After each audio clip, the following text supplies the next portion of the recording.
The Paranormal Podcast is brought to you by Gaia, the streaming TV service dedicated to exploring the cutting edge of metaphysics, ancient wisdom, and the unexplained. 5,000 years of wisdom on demand. Get your first month for only 99 cents. Visit Gaia.com/Jim. That's Gaia.com/Jim to see what's happening on the largest consciousness media streaming platform in the world. Thanks, Gaia.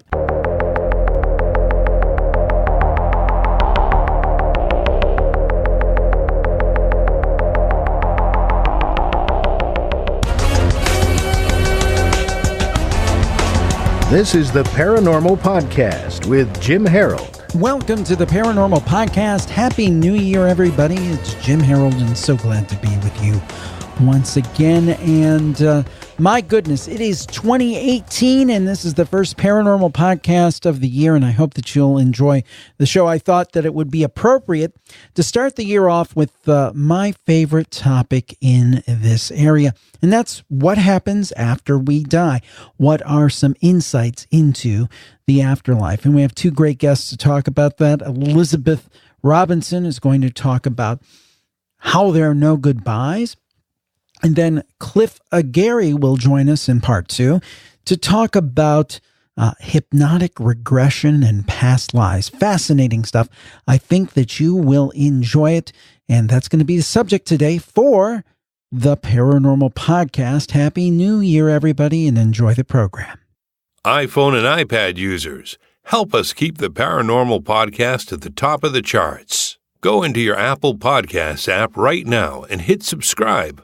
We appreciate it. Now on to the show. Now, we've said this repeatedly on the program, but I am fascinated of all the topics that we cover on the programs with the afterlife. What happens after we die? And then what is the communication back, hopefully? And we have a fantastic guest to talk about that today. I'm talking about Elizabeth Robinson. She has a recent book out called There Are No Goodbyes, Guidance and Comfort from Those Who Have Passed.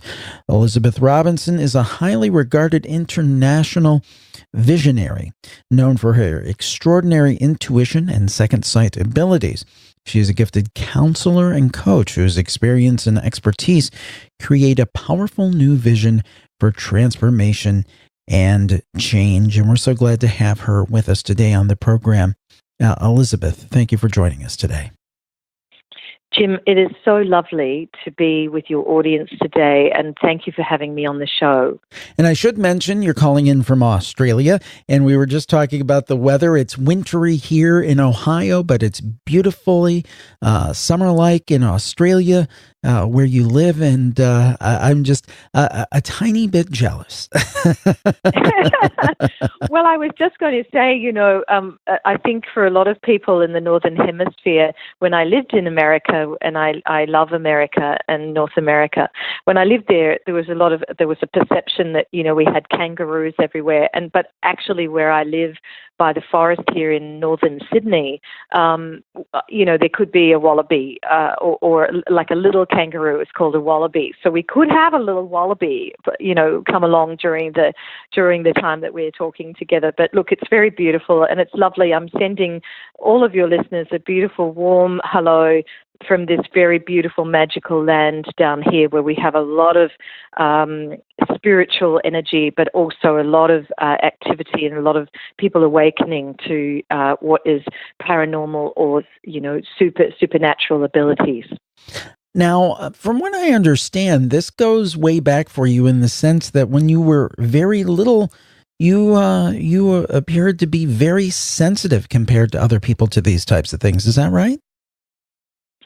Yes.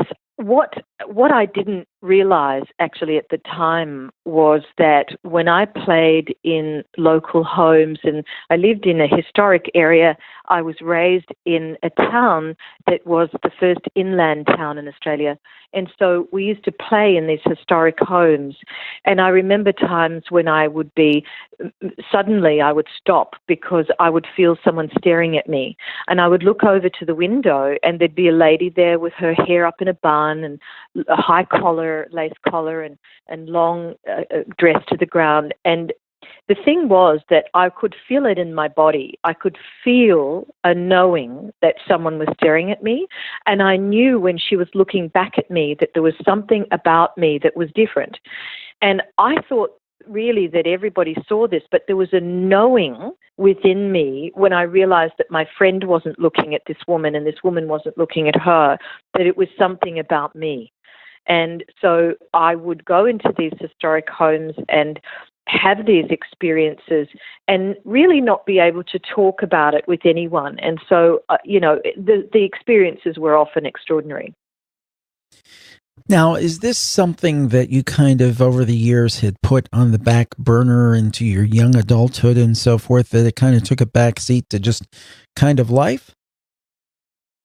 And look, that's a marvelous question, Jim, and thank you for asking that question, because I think that that's how we cope. Those of us, and we'll have listeners out there today who have had the exact same kind of thing, that they've been very sensitive. I was always emotionally sensitive. I would pick up the emotions of my parents and be very affected by things. So I know that there are your listeners are out there, nodding and kind of really resonant with that as their own experience.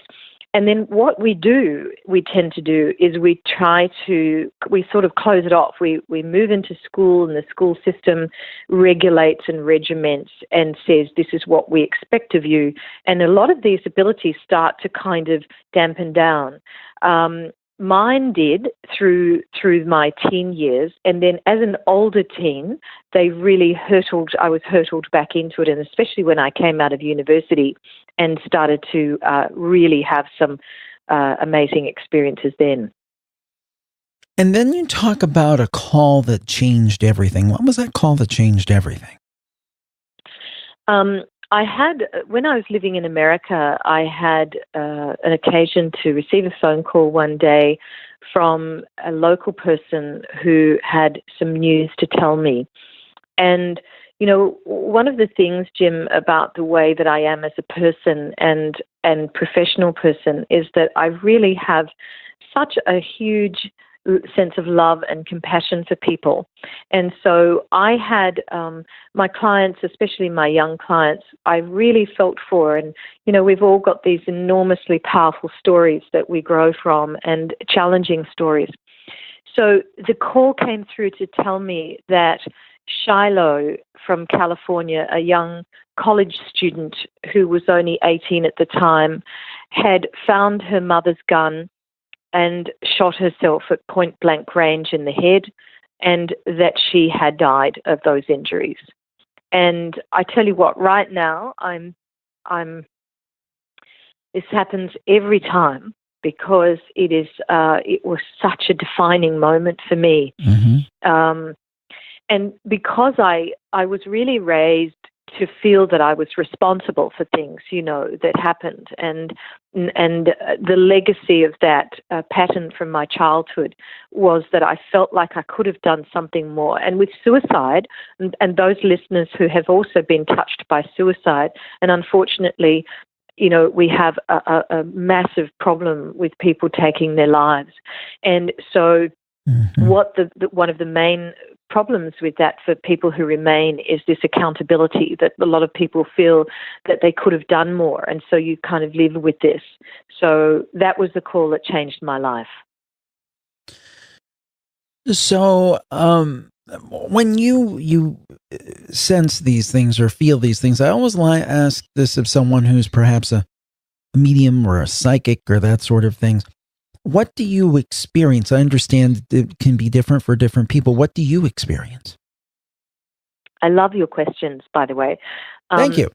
What I experience is an immediate sense that something in the energy environment has changed. Oh, that's a kookaburra, by the way, if anybody can hear that. So the energy environment has changed, and I feel like I'm a really subtle instrument, and I can feel that with my body, and there's a knowing that accompanies that, and the knowing is that something of an otherworldly nature or a metaphysical or a paranormal nature is happening in that moment. And so that's the very first thing that happens to me. There's an energetic response with my body as the instrument, and an accompanying knowing that someone is about to come in. It's almost as if, life's the stage, and the moment where we are, that bubble where we are, is a set, like on a movie set or a play. And someone is about to enter from the sides of the stage. And that's how I really feel it is. And then what I will do is scan the environment, but I'm not just looking, I'm actually scanning. I say to people, my antenna goes up and I'm scanning the field, and I'm scanning the frequency. I'm noticing the shift in frequency. I'm noticing where I'm drawn to look, and then I'm starting to tune into that, and then I start to see. And it's a really profound thing, a profound ability that we all have, I believe, and certainly our Indigenous have, our Australian Aboriginals, the longest lived civilization, they lived like this. They used to live like this and know and see and know for people walking on their land miles, thousands of miles away. So we have these innate abilities. And then the communication comes, and I can hear very clearly, and often I write it down, or I get my voice memo on my phone and speak it out. Now, how often are those on the other side trying to communicate? Is it rare? Is it every day? Is it every minute? Is it every hour? How often are they trying to communicate with us? Jim, I think they've upped the ante right now. I think with what's happening in the world and the turbulence that's happening and the uncertainty and, various things that are happening, the weather events and so forth, they, certainly for me, I'll talk from my experience, there's not a day that goes by that there isn't an interaction. And so what I would really like to encourage your listeners and our listeners today in this moment to understand is that it's very normal for them to interact, and it's very normal that they want to interact. So it's just like if you were living in a house and you had a daughter who you expected to be there and to come down and have the breakfast. It's a very sort of primary thing that they come in and they want to. We think it's extraordinary only because we've lost these abilities and we've been hijacked into thinking and hoodwinked into thinking that what we can measure is the only thing that we can say is real. And because we don't yet have an absolute science for this kind of thing, and I don't think we need it. I certainly don't need it. I don't care if there are people out there who don't believe this, because that's okay. That's where they are. But certainly for me, it's absolutely as real as the refrigerator. It's as real as my desk sitting in front of me. So they're communicating regularly, and they're around anyone who's listening who's lost a loved one. I can tell you that loved one is with you, maybe sitting by your bed at night and holding your hand and talking with you, or when you're sitting in a still moment having a lovely cup of tea or a cup of coffee, they might suddenly show up. And really what they are able to do is they're able to transmit thoughts to have you experience certain feelings. This is a beautiful thing that they're trained in over the other side. And the nature of the communication or the way they try to get it across, I think there's a kind of belief out there among many people that when those who want to communicate reach out, it's got to be in some dramatic way, like the ghost of Christmas past from Dickens' Christmas Carol. It has to be a full body apparition. Now, I think that's what some people think. Is that maybe the wrong way to look at the kind of communication that's going to come across? Yes, look, it's unhelpful because I think that we have these Hollywood movies and TV shows that have these super effects and so forth. And so what we're looking for is this sort of very overt, very obvious something or other happening. And that's not true. It's often very, very subtle. And so, it may be in the sign that you ask for a sign, and then a feather just blows somewhere out of the blue across your feet, and there's a sign.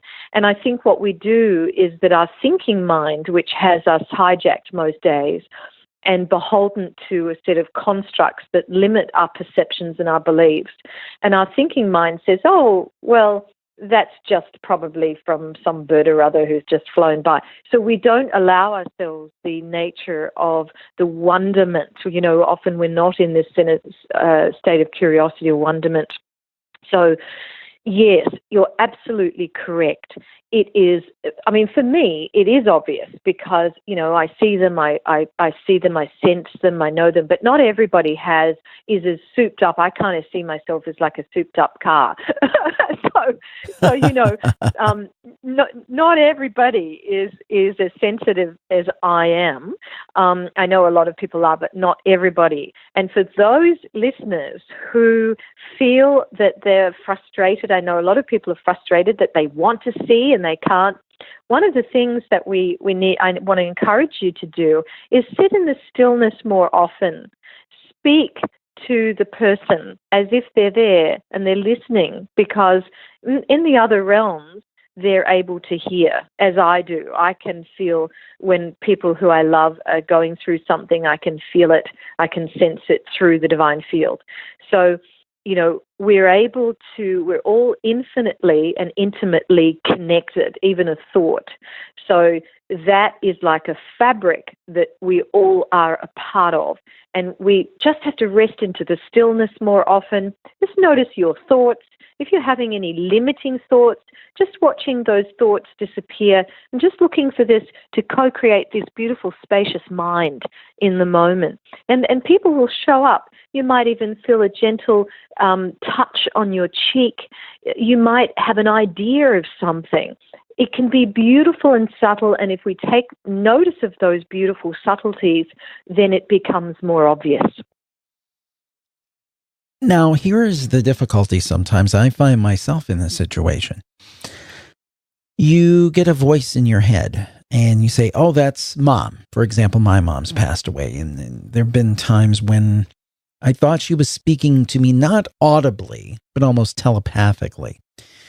And then I would think, oh, that's just you. You know what she would say in this situation. So you're just creating this dialogue out of your own thinking.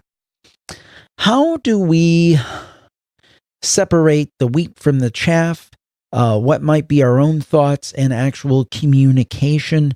How do we do that? On one hand, not assuming that everything is a message from the other side, but on the other side, not poo-pooing everything. How do we strike that balance? Yeah, wonderful question. Because this is really key. Two things come to me with that wonderful question. And the first thing is that we really have to have a process of mastering our mind. So our thinking mind is where most people operate. And the thinking mind is very busy. And it's busy instructing us and, generating thoughts and perceptions. And often what we perceive it's saying to us and our thoughts are not the person at all. It's the thinking mind and an internal aspect that wants us to do certain things because it will get some sort of kudos from that or comfort from that.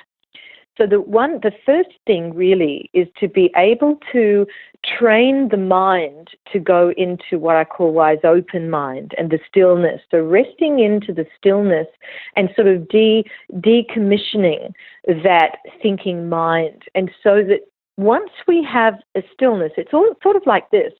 If we're going to do a painting, then what we're going to do is the first thing we're going to do is get the paints ready, but we're going to have a blank canvas in front of us. But if we have a canvas that's already been painted on and we paint on that canvas, we won't be able to discern between, you think, well, is that the stroke that I made? Is that the blue that I put on there? Or was that the other one? And then it becomes a jumble. And then a part of us might say, well, no, it is, because that's what we want to hear. So if we start with a blank canvas, which is training our mind, we're in a better place to be able to discern. And the other thing is, when we do that and we start to become aware of what these internal aspects are that are kind of, regulating us to perceive certain things, and they're usually parts that are wounded. I call them the inner child and the inner teen.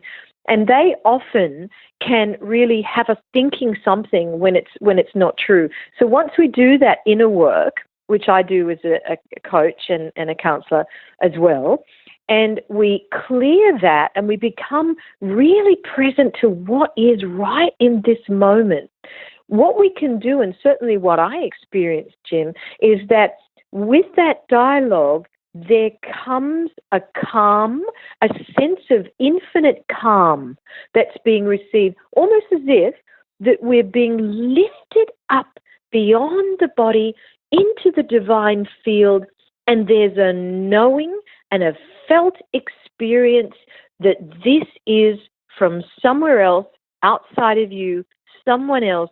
The heart is open, heart registry is acknowledging the connection, and now we've got a clear channel. And that, to me, often if I've been busy and stressed, for example, and someone might be trying to communicate with me, I often say to them, you'll have to help me hear you clearly, and then I settle. So I focus on settling myself down, and then I'm not ready until I really know that strong knowing that I'm getting the information. And I'm a hard taskmaster on myself, and that's why I've become such a clear conduit. And I really, really know I've sort of honed the ability to tune in, and coupled with that knowing and the feeling of being that instrument, because it is a sacred thing, it is a sacred, beautiful thing that we're open to these beautiful people from the other side and the angels and others to be able to communicate, because they're thirsty for communication. They really want us to know that we're not alone and we're so loved.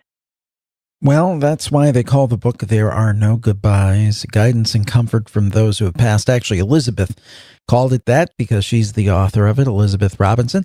We'll be back right after this on the Paranormal Podcast. The Paranormal Podcast is brought to you by Gaia, the streaming TV service dedicated to exploring the cutting edge of metaphysics, ancient wisdom, and the unexplained. And I know that many of you listening out there got new devices over the holidays. And now you're saying, well, what do we do with those new devices? How can we take the greatest advantage of their beautiful video screens? Well, one way for sure is to check out Gaia. And keep listening, because I'm going to tell you how you can get your first month for only 99 cents. Now, I do want to say this. Gaia sponsored every single episode of the Paranormal Podcast in 2017.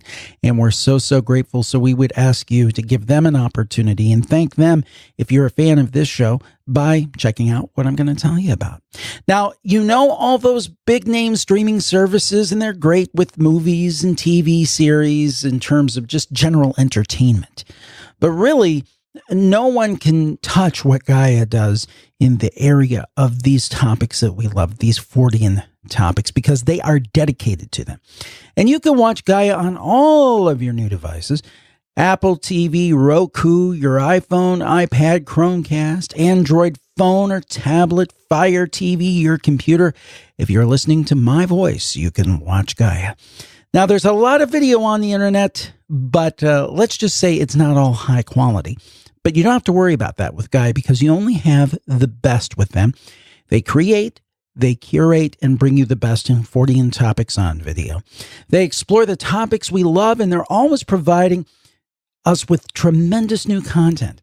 Here's some new ones for the new year. Open Minds with Regina Meredith. This week, Regina speaks with John St. Augustine, and they talk about living life as your authentic self.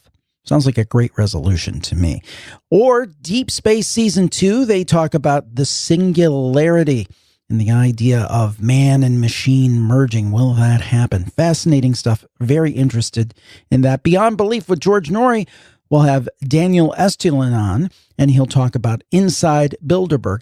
And you could revisit perhaps maybe some of the most watched original series from 2017. Hollywood Decoded, where they talk about symbolism in Hollywood movies. Perhaps Beyond the Legend with Eric Von Daniken. Fascinating stuff, a 14-episode series with the man himself where he speaks at length. And he even said that when he was on our shows, how much he enjoyed Gaia and getting the opportunity to speak at length about his life's work. Ancient Civilizations with special guests like Graham Hancock, Anton Parks, Andrew Collins, David Wilcock, Greg Braden, Linda Moulton Howe, and many more. And it just goes on, and there's no way I can do it justice. The only way for you to understand it is to check it out yourself. Just so much great content, and there is a page where you can get a flavor for it. They've set up a page for us at Gaia.com/Jim. That's GAIA.com/Jim, where I've handpicked some shows on UFOs, haunted places, and Bigfoot, to name a few topics that I thought you might like, and you can go watch those with no obligation at no cost. So please go do that. And then once you see the quality of the videos, and I think you'll agree with me, I want you to do one other thing. There's a little button that says sign up. Click on that, and you can get your first month for only 99 cents. And you'll absolutely love it. I know that you will, because you love these topics. You're listening to this show. Gaia is great. Visit Gaia.com/Jim. That's GAIA.com/Jim to see what's happening on the largest consciousness media streaming platform in the world. Thanks, Gaia. Bringing you the strange since 2005, we return to the OG of paranormal podcasting himself, Jim Harold. We're back on the Paranormal Podcast. The book is There Are No Goodbyes, Guidance and Comfort from Those Who Have Passed. Our guest all the way from Australia tonight is Elizabeth Robinson. Elizabeth, I'm going to share a story that happened to me, and it was very meaningful. And the second it happened to me, and maybe I don't think I'm psychically sensitive, but I'm sensitive to the idea of this kind of thing because of what I do for a living, and we do interviews like this many times. But this happened about a month ago. In early November, I was on a cruise. It was a cruise with different speakers on the supernatural, myself, Micah Hanks, Rosemary Ellen Guiley, and this particular day we were at sea. So this was one of the days where we as presenters would give our presentations. And in the cruise ship, very cleverly, they put the conference room, which was very nice, right next to the casino. So you had to pass through the casino to get to the place where you could grab some coffee, those types of things. So we were on a break, and I was going to get some coffee, and I was passing through the casino, and I saw one of the attendees, one of the cruisers who was a part of our group. He was playing one of these machines that was a claw machine. Now, forgive me, listeners, I've told this story on other shows because I'm so excited about it. I think it's such a neat story. But anyway, this gentleman was playing one of these claw machines that has this little mechanical claw that comes down and grabs something. Now, usually, if you see one of those over here in the States in a store or something, it's like a stuffed toy of some type, like a teddy bear or something like that. Well, in this case, it was money. And I remember thinking, boy, I wish that my uncle were here, because he loved playing those machines at like stores and stuff. He'd put $20 in it to try to win a $1 toy just for kind of the sport of it. Now, he had passed 4 years ago, and he was like a second dad to me. So really, one of the probably, aside from my parents and my wife and my kids, one of the people I was closest to in life. So anyway, I was thinking, oh, I wish he were here. He never got to see anything like that. He would love that so much. I just wish he were here. And Elizabeth, I walked 2 steps, and this lady called out, "John." And she waited about 20 seconds, and she said again, "John," probably calling out to her husband or things. But here's the deal. My uncle's name was John. Now, yeah. I don't know. Now, here's what I want to ask about this. I mean, I do believe it was my uncle. And it wasn't, Jacob Marley appearing in 3D. But, I mean, it was literally, I did not take 2 steps. And this woman yelled out, "John," and waited a while and yelled out John again. Now, I'm sure her husband was named John, and I'm sure that, but how? I believe that that's a communication that he engineered on the other side to let me know, hey, I see you. Thank you for thinking of me, and I still think of you too. I feel a little choked up even saying that, but I believe that's what he was saying to me. Now, here's my question. How do they make that happen? Well, the thing that comes through, and I just want to say how beautiful and how meaningful, and I can feel your heart, and I can feel what he meant to you. And one of the things that I know is that love never dies, and the connection lives on. And often because of the way that we perceive life, and certainly, some religions and certainly schools and institutions and our sciences say that there is nothing more, and so we have this sort of very abstract understanding of what it is, what might be. So the first thing when you shared so beautifully that story was that was engineered for you as an experience to allow you to grow into and higher into, again, the understanding that there is an engineering of things, that there is a connection between the thought and something being created. So one of the things that, just last night actually, I was with someone whose partner of 20 years who died 2 years ago has been coming in a lot when I'm with her. And he died very tragically, and it put her into a lot of trauma. And so it's been very healing with him coming back in. And he was saying to her, over here we think and we can be somewhere, so that there's this speed of an agility of their ability to set things in motion. And so often we discount an experience like you're sharing because we don't understand how that could happen because we're limited by the parameters of our thinking here. So how that, my sense really is that the woman was encouraged at that moment. The fine attunement of it was that just she was encouraged to call out, and that it's very easy to do that they're able to affect how we feel. And so it probably was generating a particular feeling within her, a particular instruction that was given to her, and a thought, as a thought form, a transmission of a thought form. And so then, but the whole thing had a higher purpose. I mean, there's a psychic engineering, if you like, but the purpose, there's no doubt to me that giving you, and look at your role in the world, being able to have this show and to be able to share as you do, and to be able to have all our beautiful listeners coming in to this moment, this point in place in time, to learn and to grow and to awaken. There's no doubt that was engineered for you to share. And the reason that you're sharing it so often is because it's your lived experience. And that is a very real experience. And the association between that thought and that ability that you have to go, I wish he was here, and then you hear someone calling his name. The cousin to that is that we might say, come and, right now, give me a sign that you're here.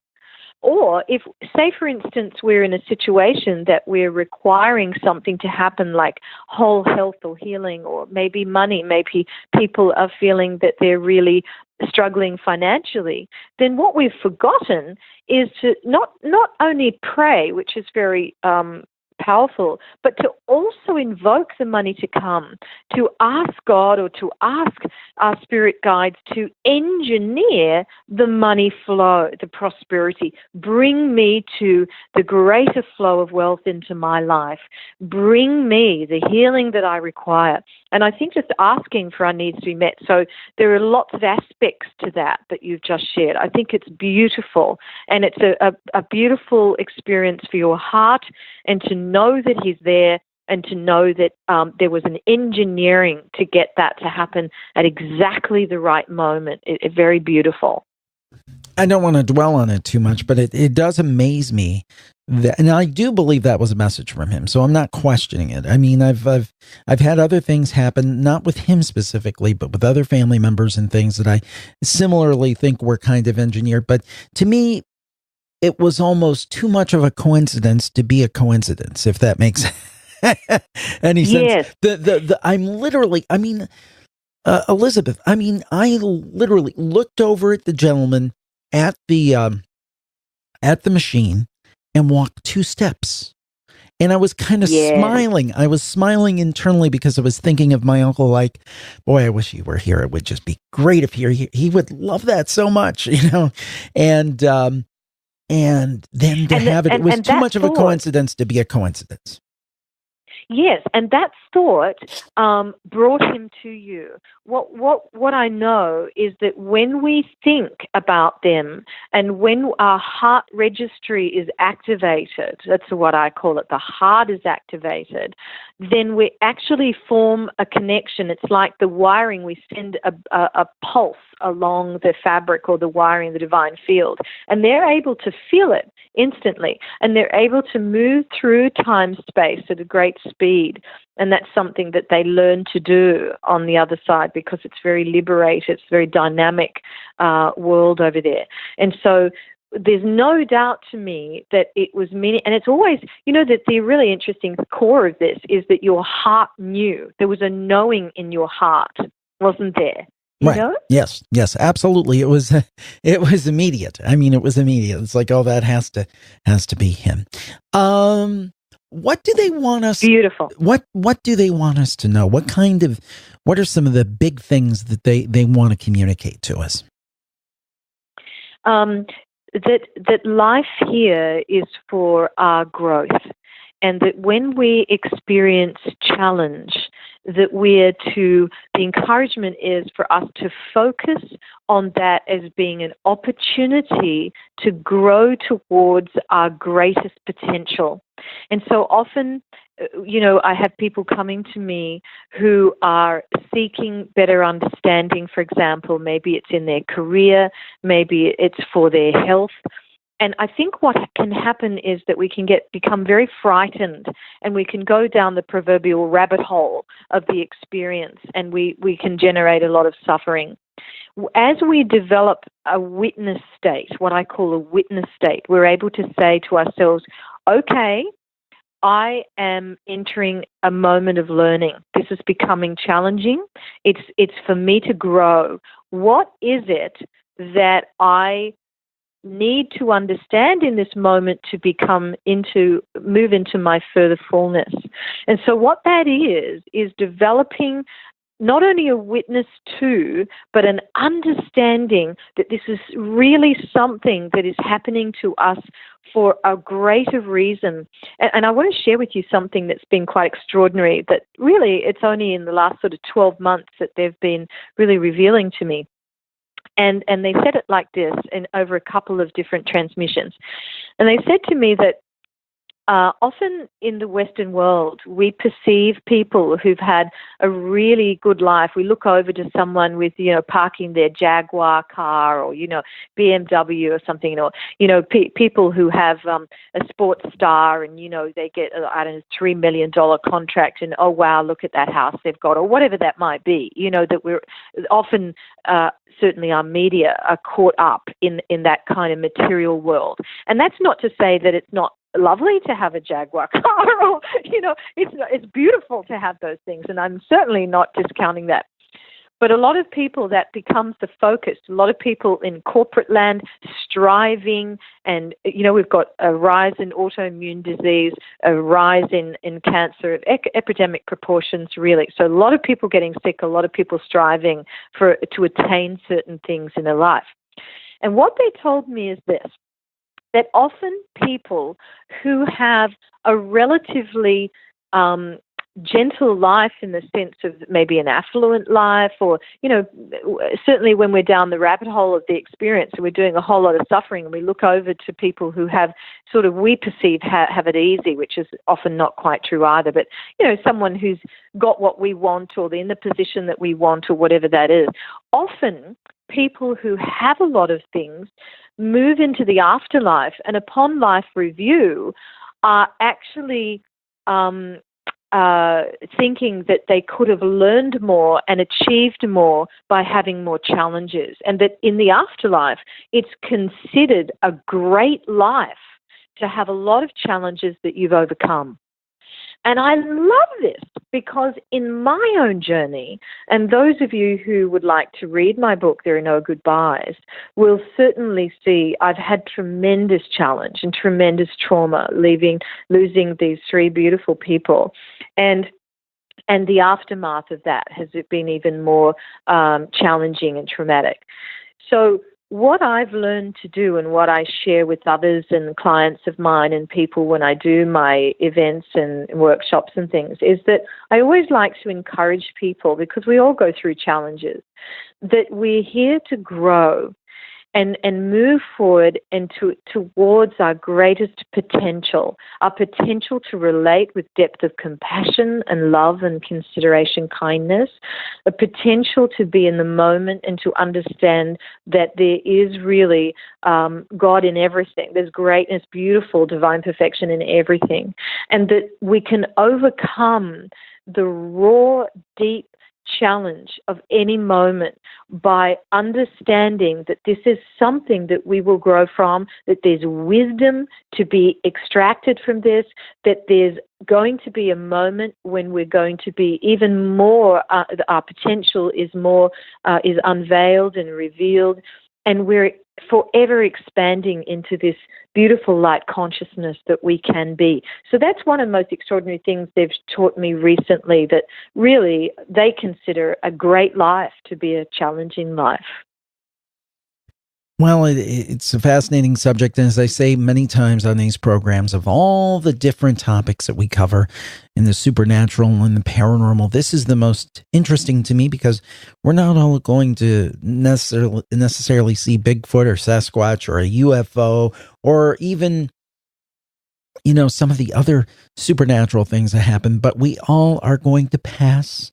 And we all have people that we love who have passed. So it really is pertinent to 100% of the audience. And I think that's why it holds such a fascination for me. Elizabeth, where can people go to find the book? And I know you also have a lot of other offerings and information. Where can people go and plug into everything? Yes, look, the book, I'm with Hay House, and so people can actually go to any website like Amazon or Book Depository, Indigo. It's available across the world. It was launched simultaneously in America, Canada, the UK, Australia, and New Zealand. So I was very privileged that Hay House, made me one of only 4 Australian authors that's ever happened for. So I'm very, very grateful to them. And so people can also find me at my website, which is wingsofwisdom.com.au for Australia.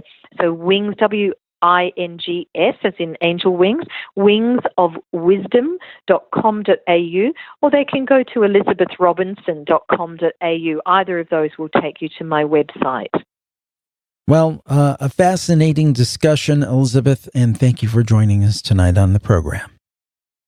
Thank you for having me, Jim. It's been wonderful, wonderful questions, and blessings and much love from Australia to all our listeners out there. Fascinating discussion with Elizabeth. I'm sure she'll join us again on the program. A great guest. Next up is Cliff Aguirre, and he's going to talk about past life regression. After this. Would you love to access all of Jim's shows in a single handy-dandy app for your iPhone or tablet? Go to the App Store for your Apple, Android, or Amazon device and download Jim Harold's Spooky Studio app for free. Do it today. Now back to the Paranormal Podcast with Jim Harold.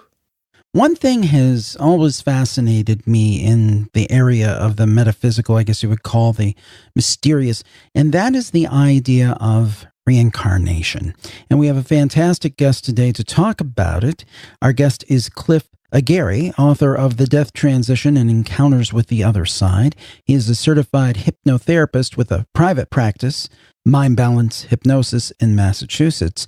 And he has a new book out, Journey Back: The Amazing Memories of Individuals Through Past Life Regression, Happiness, Tragedy, and Healing. Cliff, welcome to the program today. Oh, thank you for having me. So when we take a look at this question of past life regression and reincarnation, how did you get started on your journey in this area? Well, actually, it kind of happened by accident. I was actually doing my regular hypnosis practice, and I had one client that came in, and she was very depressed. She was one of these people that, kind of held her head down low, and she actually walked into my session and said, I really have no purpose in my life. And she kind of seemed kind of suicidal in some ways. And so I said, okay, let's work on your depression. So I put her under hypnosis, and I told her, I said, let's go to where your depression started. And I expected her to go, back to being a 13-year-old girl with teenage problems or family problems or whatever. And then she ended up saying, I'm in a farmhouse in the 1860s. My husband is fighting in the Civil War on the side of the South. I put my baby down inside the house in the crib, and I go outside to work at a garden near our house. And when I get done working on the garden, I go back to get the baby, and the house is on fire. And the house is burning down, and the baby dies. And I commit suicide. And, my mouth is dropped open because, past life regression was not part of my hypnosis. And when I brought her out of hypnosis, she said, was that real? And I said, I don't know. Was it? She says, I could feel everything. I could smell everything. I could hear everything. And what happened about a month later, she came back and she was holding her head up high. She had a positive glow about her. And she said it was all because of that one session. So she must have had to go back to something in the 1860s. And I saw her about a year later, and she was married, and she was having her first child. That's what brought me to my first encounter with past life regression in my hypnosis practice. And then I had two more clients who went under past life regression, not on purpose. It wasn't my goal or anything like this. And so I started talking to a friend of mine who's a writer, and I was telling him what was going on with my clients. And he says, well, you should write a book about it, because he knew that I was a writer. And I said, well, I can't really use my clients because it's, privacy issues. Right. And so what I did is I belonged to a business networking group. And one day I went to my meeting, and there was this woman that was substituting for somebody. And she was a medium. And so I decided I would talk to her, and I told her, well, what was happening with my clients. And I told her that I was thinking about doing a book. And she says, I run a once-a-month group of women who meet, and we were just talking about doing past life regressions. But everybody that we talked to was too expensive. So I said, well, how about if you volunteer for my book, and I'll do it for free? And my phone ran off the hook, and my emails were going crazy.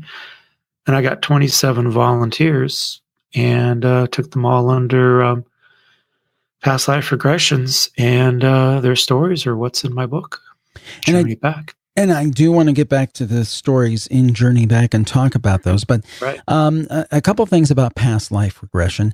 First of all, can you take us through the process? I mean, obviously you can't do the whole thing, but just give us a sense of, let's say that I come in to see Cliff for a past life regression. Could you kind of talk us through a little bit of how that session would generally go? It's slightly different than a regular hypnosis session. Under hypnosis, I would take somebody really deep.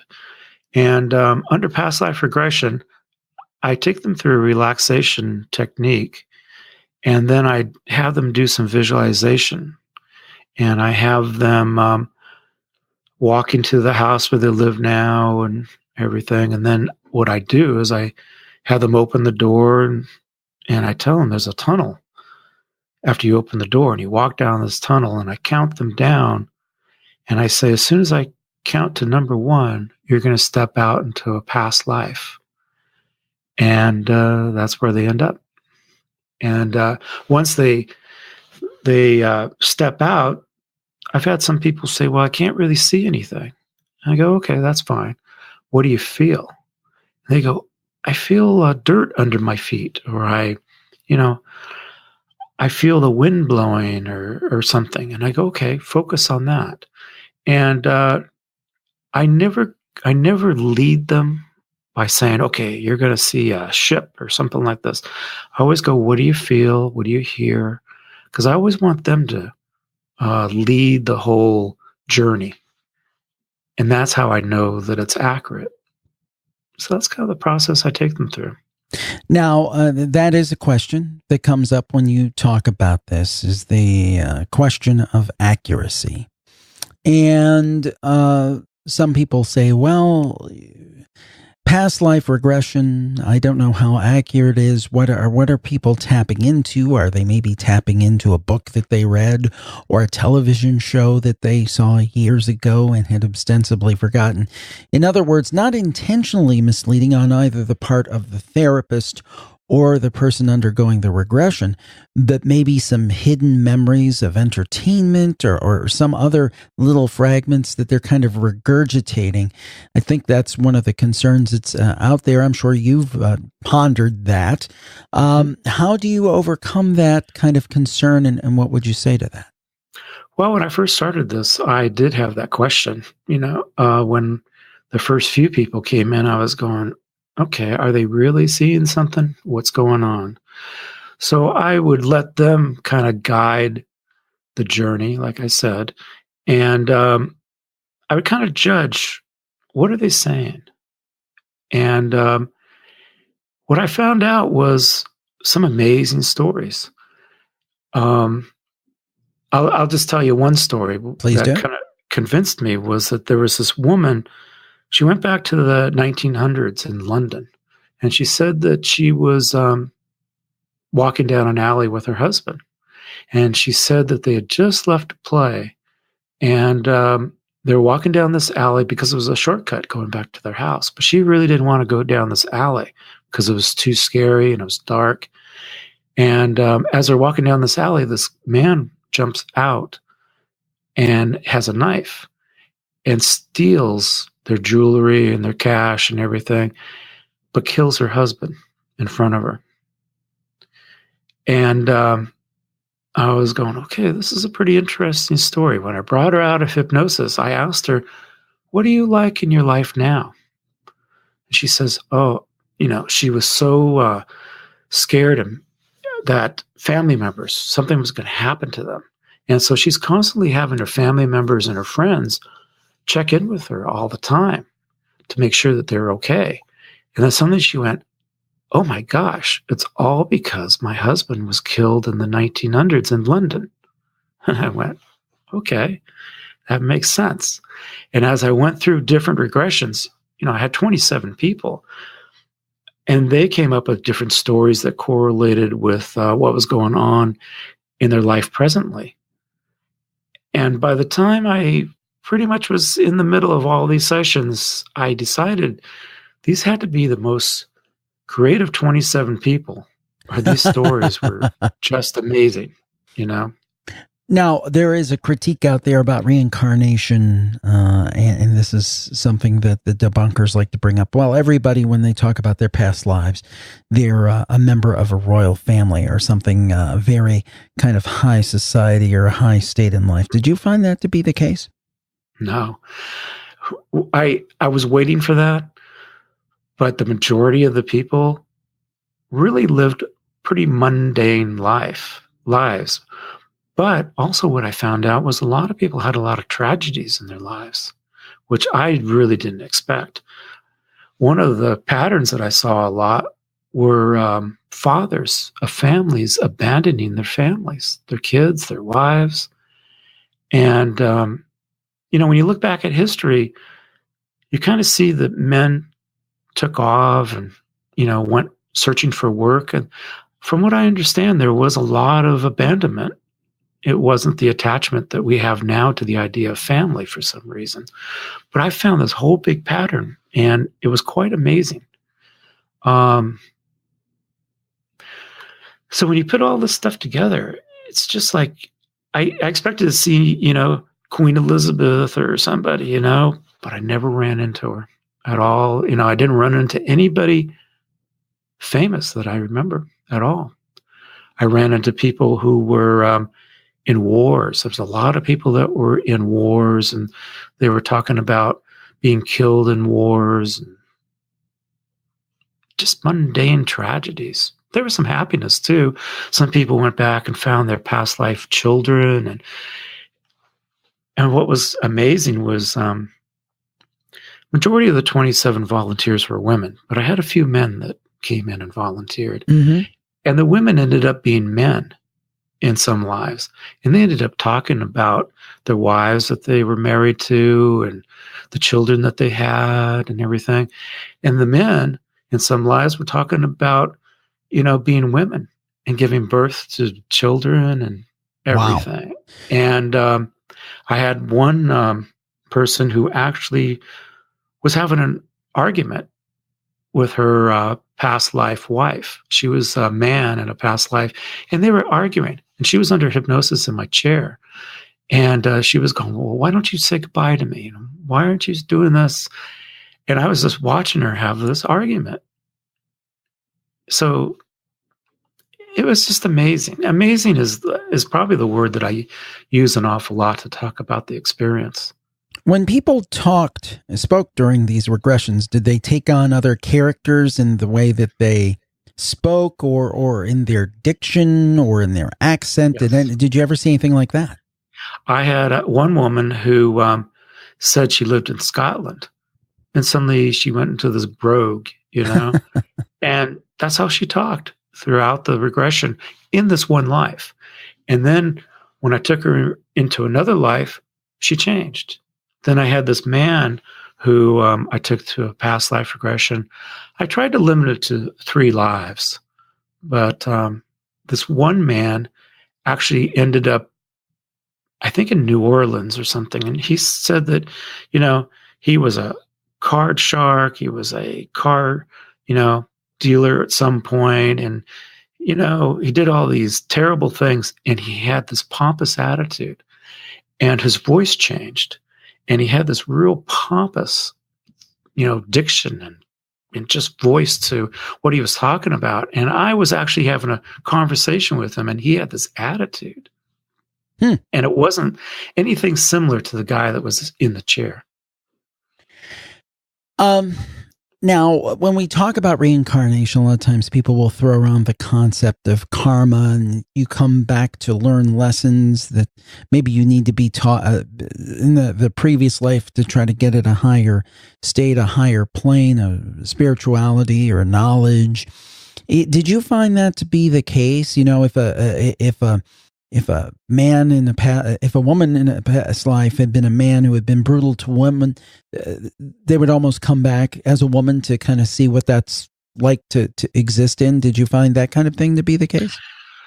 I did find that. I did. Yes. I also, when I did all these regressions, I would always take everybody to the last day of their lives, and I'd ask them, what's going on? And they would explain to me how they were dying.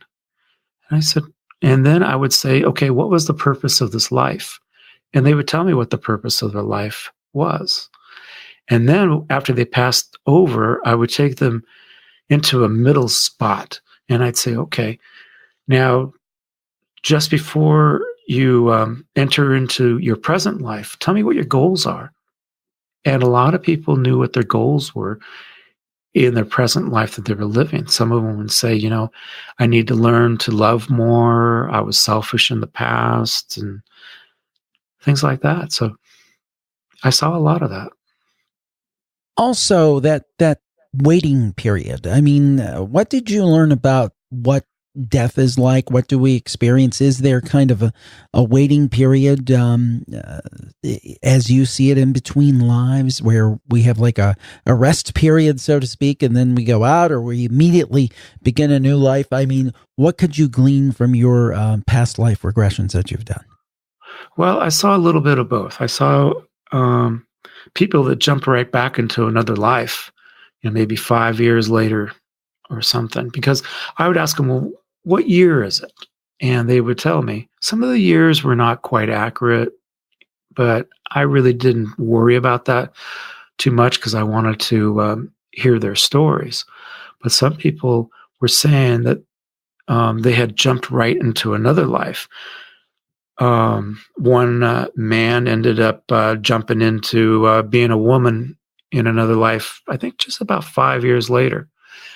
And so it really depended on the person, really, and what they needed to do. Now, it sounds like maybe these women almost wanted to do this as a lark. This would be kind of a fun, entertaining thing to do. I mean, I'm not putting words in their mouth, but I could picture it that way, kind of like going to see a, quote, fortune teller or a psychic. Let's do this for fun or entertainment. What was their reaction afterwards, though? I would assume that it became something more than that. The reaction was usually, oh my God, was that real? I had, they did set this up. They were going, oh, this will be fun and everything. Some people showed up that said, I've never been hypnotized in my life. I don't think you can ever hypnotize me. Boom, they were gone. And some people came and said, I don't even know if I believe in past life regressions. And then suddenly they were in these regressions. And if you were in the room to watch this, you would see, the real emotional connection that they were having with the lives that they visited. You would see that some people started crying. Some people were very emotional. Sometimes I had to back them out of a situation because it was so overwhelming sometimes of some of the things that they saw. And when everybody came out of hypnosis, they were pretty much amazed. About maybe 6 months later, I met everybody again in this little group get together, and I asked everybody, well, so how was the sessions when you think back on them now? And a lot of them said it changed their lives because they saw things about themselves. They experienced things that they never thought they'd ever experience. Something you reminded me of when you were talking about people who, the one lady whose husband was killed in a robbery, and she kept kind of incessantly checking on her family. I mean, I assume that it can work in some very good ways to make us more sensitive going forward to maybe places where honestly we fell short. But on the other hand, can it have sometimes a negative aspect in the sense that there's that old saying, generals always fight the last war? Are we always really living our last life in some instances? Well, what I found was that sometimes when they went under hypnosis, I had a few people that when they went into past life regressions, they found themselves swirling in this dark, like cloud or something. And I saw it with one person, and suddenly I saw it with a few other people, and I was curious on what it was. And so what I did, I took them back. I said, okay, go back to just before you get into the swirling black cloud. And they found out that there was some trauma or something that took place that they didn't really want to see. So I actually when I took them into regression, I actually watched them very closely to see how they were reacting to what they were feeling and what they were seeing and everything, because I didn't want anybody to be traumatized. And really, there wasn't really anybody that left any of these regressions worse off than when they showed up. They actually were a whole lot better after these regressions. But I did watch them very closely because I was worried. I didn't want them to see something that was really going to be horrendous for the rest of their life, present life. I had this one woman who went back to a past life regression and found a mother that ended up being mentally unbalanced. And she had a sister, and they were both very afraid of this woman who was their mother in a past life. And the mother ended up going to a insane asylum in this past life. But before she got there, she had stabbed herself and stabbed the volunteer's past life sister. And that was pretty traumatizing for her. When I brought her out of hypnosis, I said, "Tell me a little bit about your life right now." And she says, my present life, I'm always fighting with my mom. I've done it since I was a child, and I have no reason. She goes, "Now I realize I'm not fighting with my present mother. I'm fighting with this mother from my past." So even though it was traumatizing to see this, to be, it came to it woke her up to why she was experiencing what she was experiencing in her present life, in her relationship with her mother. Now, you touched on this a little bit, but what did people say about their deaths? And did their deaths, in some sense, maybe traumatize them or cause physical scars or those kind of things? Because that's fascinating to me, the person recounting how they passed away. Mm-hmm.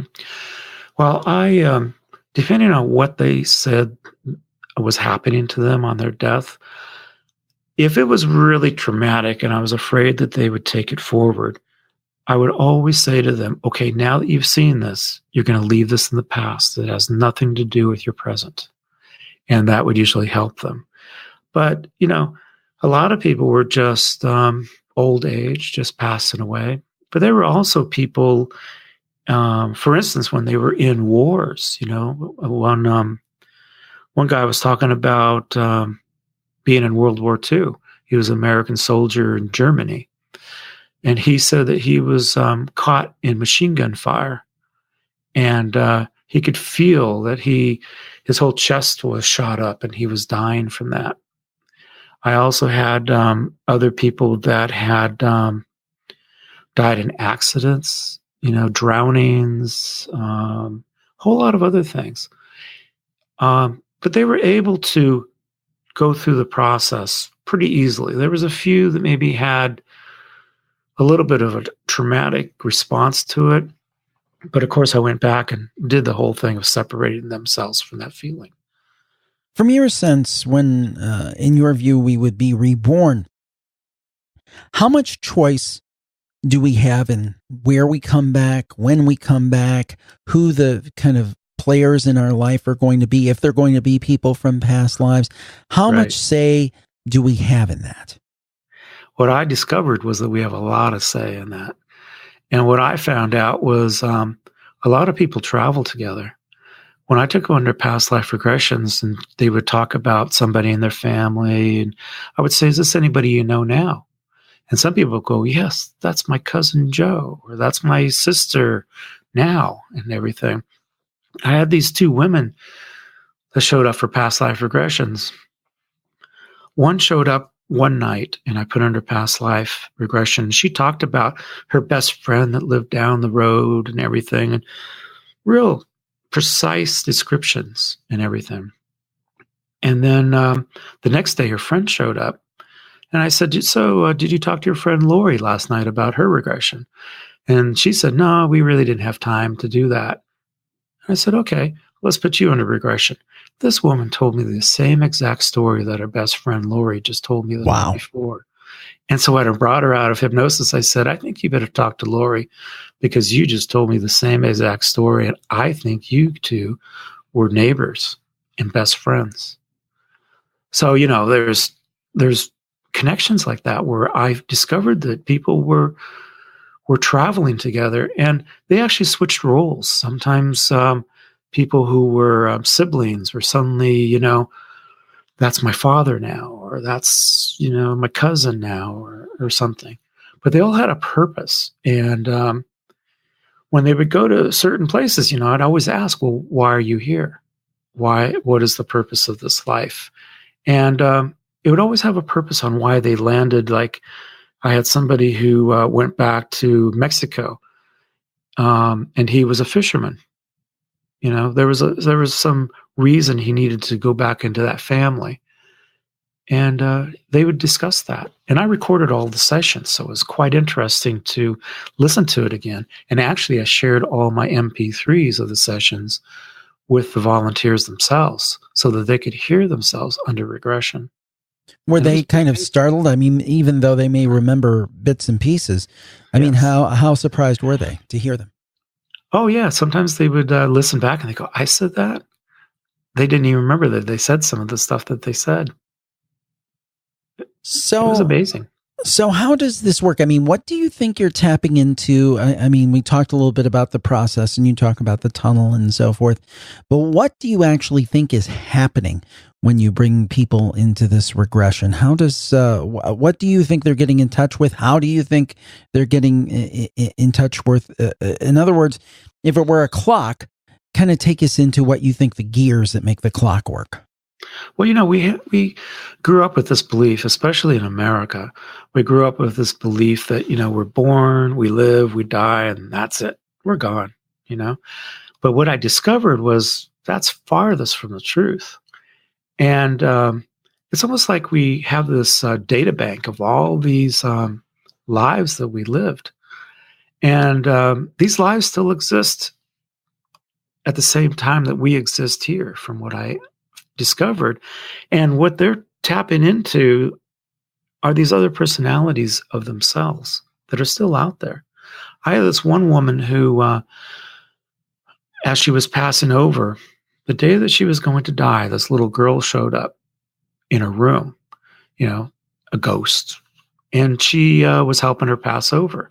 As soon as she passed over, she ended up in front of this house. It was a house that, I'm not sure if it's from the 1800s or something, but there was this old man that was sitting on a chair on the front porch. The little girl that was in her room when she was passing over walks up, and she has lemonade in her hand. And she's feeding this man glasses of lemonade. But the woman who passed over shows up and watches this.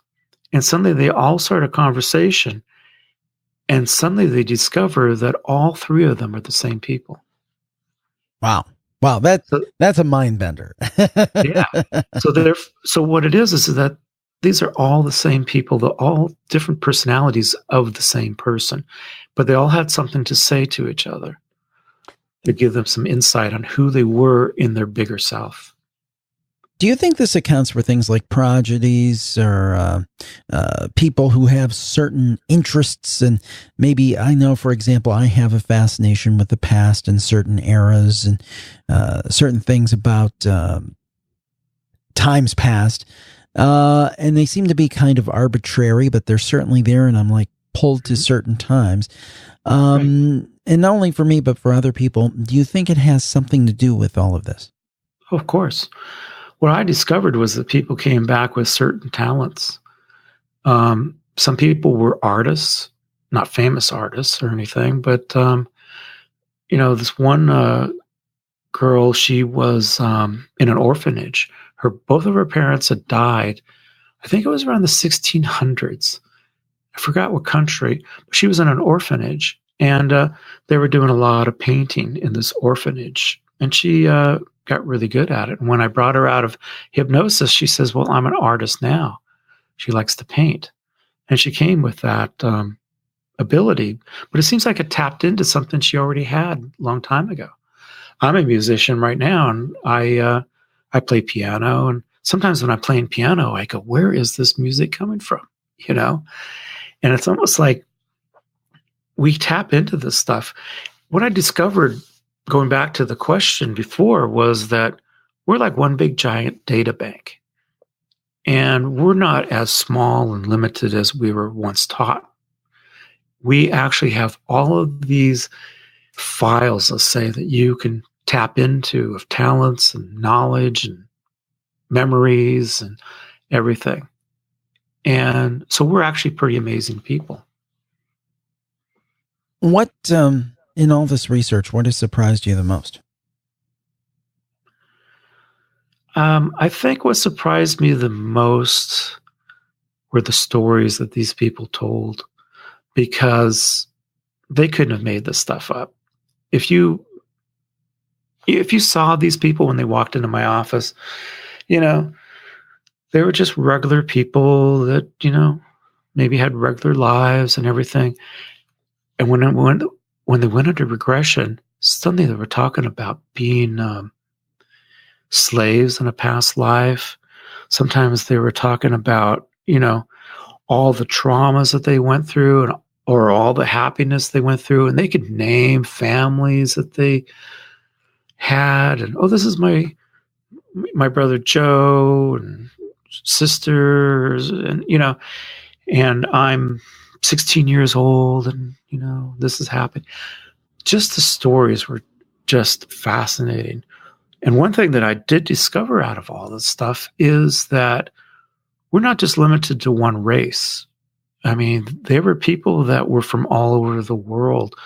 People went into past life regressions and they said they lived in China, they lived in Russia, they lived in the United States, they lived in Europe and South America.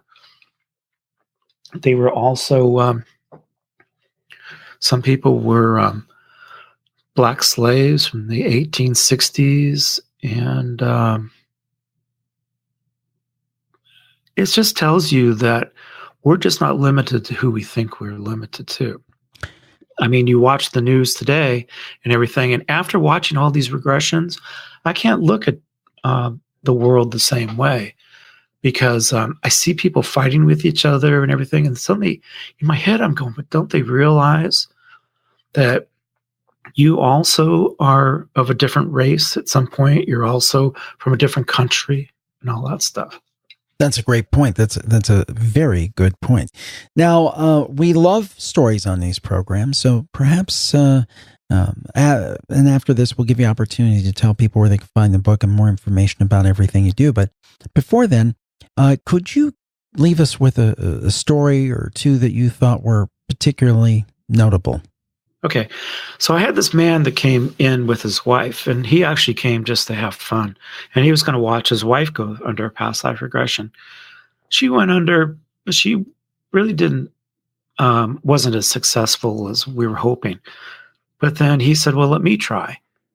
That guy went out so fast, and he ended up being a 12-year-old boy from the Midwest, and he was kidnapped by two strangers. And he's talking about being taken to Chicago. And he talks about escaping from the car from these people and running. And this man who walked in, not expecting any of this stuff, was crying, was, you know, showing all of these emotions of this 12-year-old boy while he was sitting in the chair. And he was talking about how he was running and getting away from these men. And so we moved forward, and I said, did you ever get back to your family? He said, I never did.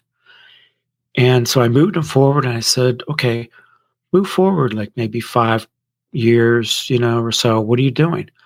I am working as a bouncer in front of this club in Chicago, and they're doing some really illegal things, but I'm the one that has to guard the door. And he's talking all about who he lets in and who he doesn't let in and everything. And then I move him forward to the last day of his life. And he says, I'm only 24 years old. And I am dying from a gunshot. I go, well, why? And he says that somebody that he wouldn't allow in shot him. And so now he's in a hospital healing from a gunshot, but he actually dies instead. So there's one story. Then there's this other woman who came in under hypnosis, and she goes, I'm a man, I'm actually in San Francisco in the 1900s. And I go, okay. If you know the history of what happened in Chicago in the 1900s, Sure. you would know there was an earthquake, but she didn't know that. And I went, she doesn't realize the significance of the year that she's in. So what I did, I said, okay, what are you doing? She talks about she's selling shoes and everything. And I go, okay, now what I want you to do, I want you to move up until maybe 1905, 1906 and tell me what you're doing. She goes, I'm standing with a crowd at the ocean. We're on the side of the ocean and we're all crying. And I go, well, why? She goes, something happened and I don't know what it is. And I said, okay, now what I want you to do is I want you to turn around and I want you to look at the city and tell me what you see. She goes, oh my God, the city is on fire. She saw the 1906 earthquake, but she had no idea what it was. And she says, we're helping all these people. The town is on fire and all these people are injured and everything. When I took her out of the regression, she said, what was that? And I said, do you know about the 1906 San Francisco earthquake? And she goes, oh yeah, was that what I saw? Sure enough, it was. You know. Yeah, that's amazing. That's amazing. And that is interesting that you got someone who had been at such a historic kind of thing, because that was just a horrible, horrible incident there in San Francisco. But also knowing that she didn't know about it was even more proof that she was actually witnessing it. So she wasn't making it up. And there you have it. This has been a great conversation about Journey Back, the amazing memories of individuals through past life regression, happiness, tragedy, and healing by Cliff Aguirre. Cliff, where can people find the book and find more information about everything you do? Well, the book is on Amazon, but I also have a link called journeybackbook.com. And if they follow that link, they'll find other links to other books that I have, plus Journey Back, and they'll find out more about me and my hypnosis and everything that I do. Very good. Our guest has been Cliff Aguirre. The book is Journey Back, the amazing memories of individuals through past life regression, happiness, tragedy, and healing. Thank you for joining us today. Thank you for having me. And that's the first edition of the Paranormal Podcast for 2018. My goodness, this will mark our 13th year in paranormal podcasting. That's amazing to me. I was joking around with my kids, and they called me the OG of paranormal podcasting. Now, I know there were paranormal podcasters who started before me, but I don't know if any of those people are still going. I'm not quite sure. So I think I'm going to take the title, unless there are any objections. And it's kind of funny with the idea of me being the OG of anything. But anyway, I really appreciate you listening to the show, and I hope that you'll continue to listen at least for another 13 years. We'll talk to you next week on the Paranormal Podcast. Have a great week, everybody. Bye-bye.